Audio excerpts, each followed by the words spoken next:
सभी साथियों को नमोद्धार, जय भीम, जय मूलवासी, जय भारत, जय संविधान। आज साथियों एक बड़ी खबर हमने देखी है, उसके ऊपर लव कुश साक्या जी कुछ कहना चाहेंगे।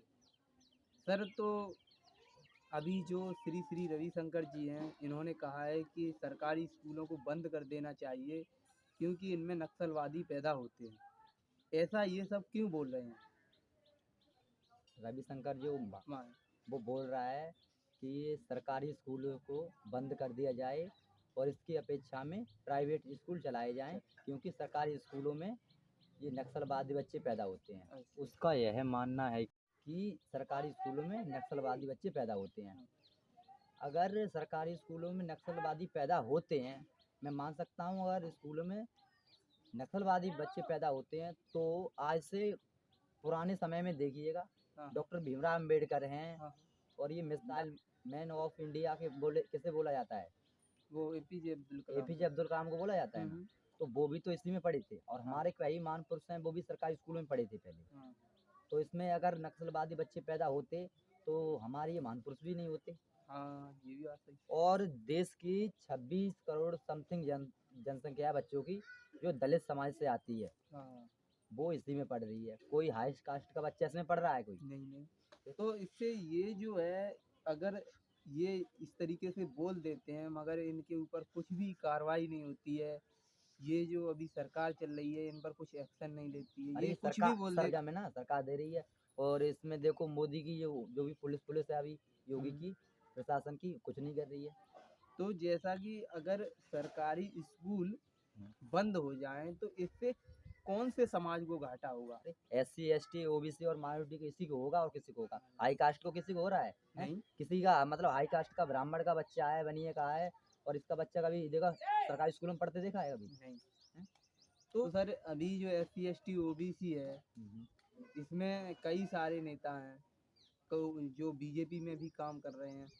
तो बीजेपी जो है वो ब्राह्मणों की पार्टी है, ये आप भी जानते हैं। हाँ ये है। मगर इस देश में ब्राह्मण 3% है।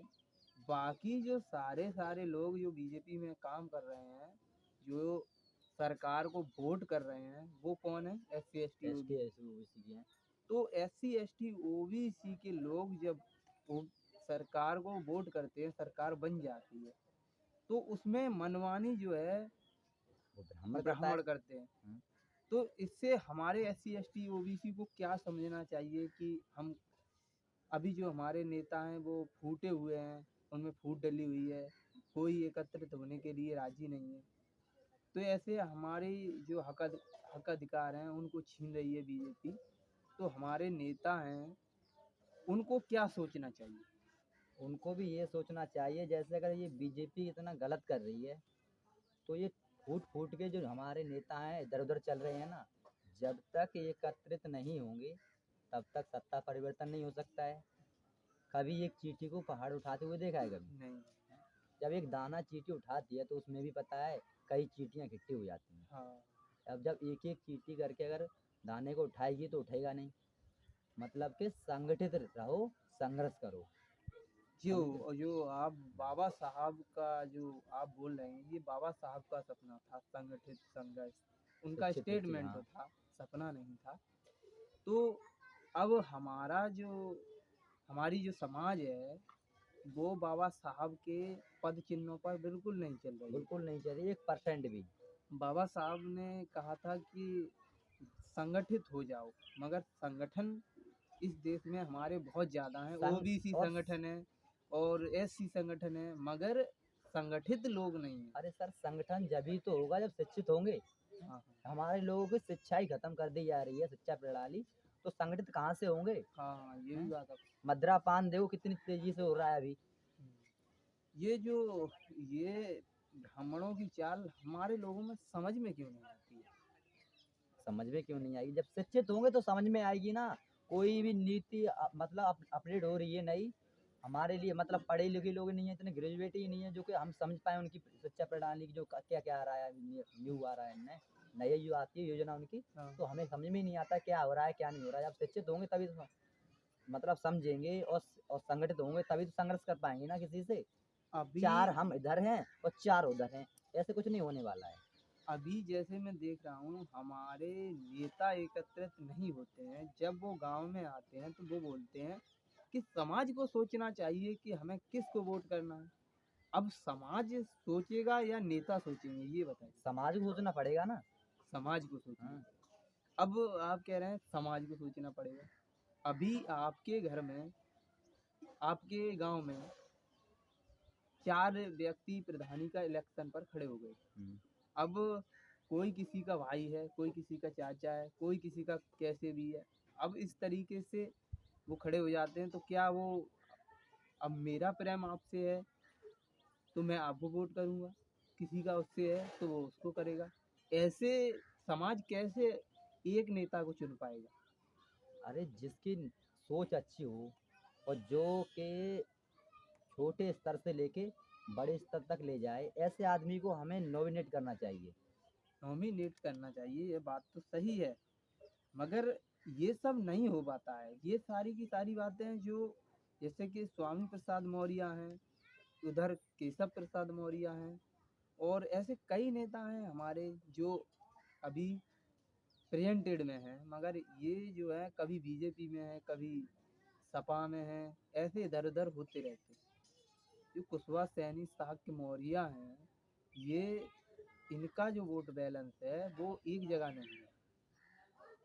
अगर इनकी, शायद मैं बताऊं, ओबीसी के हैं ये, अगर ओबीसी को एकत्रित करें तो मैं मानता हूं कि ये सरकार बना सकते थे। परंतु हमारा ये ओबीसी समाज है ना, इतना पिछड़ा वर्ग में आता है, इतना ऐसा मूर्ख है बिल्कुल कि समझने की कोशिश नहीं कर रहा। ओबीसी समझ जाए ना तो सत्ता परिवर्तन इतनी जल्दी से हो जाएगा जितनी सोच भी नहीं सकते हो तुम। सर, एक तरफ बामन मेश्राम साहब हैं। बावन विश्राम को देखो, पूरे दिन रात जुटे रहते हैं, लेकिन फिर भी हमारे मूर्ख लोग हैं, समझते ही नहीं है। ये समझते हैं ऐसा, इन किसका फायदा है, उसमें बोलते तो हमारे फायदा के लिए नहीं बोलते हैं ना। जैसे कि बामन मेश्राम साहब हैं सर, तो उसमें वो जो बामन मेश्राम साहब हैं वो 85% लोगों को एकत्रित कर रहे हैं। उनसे जाके अगर कोई मीडिया वाला सवाल करता है तो वो कहते हैं कि हमें सत्ता की जरूरत नहीं है, व्यवस्था परिवर्तन करने की जरूरत है। तो सर, ये जो व्यवस्था तो व्यवस्था क्या परिवर्तन है? होनी चाहिए ना। अभी व्यवस्था चल क्या रही है? क्या व्यवस्था चल देखो, रही? मनुवादियों की पूरी व्यवस्था चल रही है। अच्छा। चल रही है ना, चल रही है। देखा होगा तुमने समाज में घूम के भी। जैस ये व्यवस्था यही तो बता रहे हैं कि ये जो जो व्यवस्था है, ये क्या परिवर्तन करना चाहते हैं देश में वो। जैसे देखो, अभी हाई कास्ट के लोग हैं, उनकी बात तो इतनी जल्दी सुन ली जाती है सरकार में, बहुत जल्दी। हम्म, और हम जैसे लोग हैं, जो गरीब लोग हैं, जो दलित समाज में आते हैं, पिछड़े सर्ग समाज में आते हैं, उनकी बात को मतलब कोई स्वीकार ही नहीं करता है।